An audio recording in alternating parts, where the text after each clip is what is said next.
Somnath trust તરફથી 2500 kilo કેરીઓનું આંગણવાડીઓના 9700 જેટલા બાળકોને વિતરણ.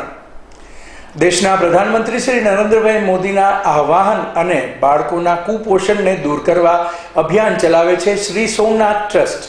વેરાવળ તાલુકાની તમામ આંગણવાડીઓમાં 9700 જેટલા બાળકોને પહોંચાડવામાં આવી કેરીઓ. શ્રી સોમનાથ ટ્રસ્ટ દ્વારા પ્રતિવર્ષ સોમનાથ મહાદેવને કેરીનો મનોરથ કરવામાં આવે છે, જે મનોરથની કેરીઓ પ્રસાદ સ્વરૂપે બાળકોને પોષણક્ષમ આહાર તરીકે પ્રસાદમાં આપવામાં આવે છે. ત્યારે આ વર્ષે પણ શ્રી સોમનાથ મહાદેવના મનોરથમાં ઉપયોગમાં લેવાયેલ 2500 કિલો કેસર કેરી વેરાવળ તાલુકાની તમામ આંગણવાડીઓમાં પહોંચાડવામાં આવી હતી.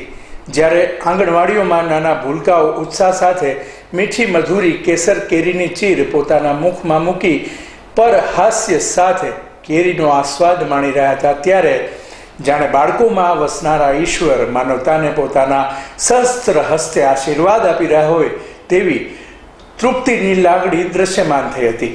અહેવાલ ભરતસિંહ જાદવ.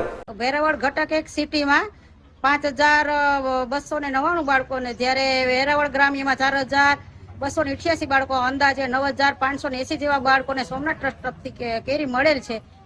જાતે જ આવી અને કાલે ઘટકમાં કેરીનું વિતરણ કરાવ્યું અને આજે અમે કેન્દ્રમાં સાથે રહી હેલ્પર વર્કર અને સુપરવાઇઝર મુખ્ય સેવિકાની હાજરીમાં જ કેરીનું બાળકોને વિતરણ કરાવેલ છે. દર વર્ષે સોમનાથ ટ્રસ્ટ તરફથી અમને દર વર્ષે પ્રસાદી મળે જ છે અને કુપોષણ બાળકોને આમાં કેરી જેમ સીધું જ બાળકોના આરોગ્ય માટે ખૂબ જ ફાયદાકારક છે અને આ ફળ એવું છે કે સીધું જ બાળકના પેટમાં જઈ ખૂબ જ અસરકારક. જય સોમનાથ.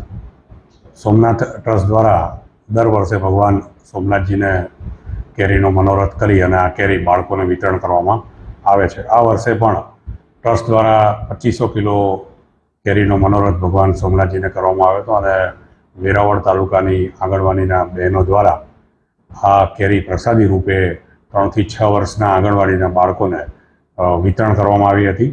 ટ્રસ્ટ દ્વારા દર વર્ષે આ પ્રકારે ભગવાનનો કેરીનો મનોરથ કરી અને આ કેરી પ્રસાદી સ્વરૂપે બાળકોને વિતરણ કરવામાં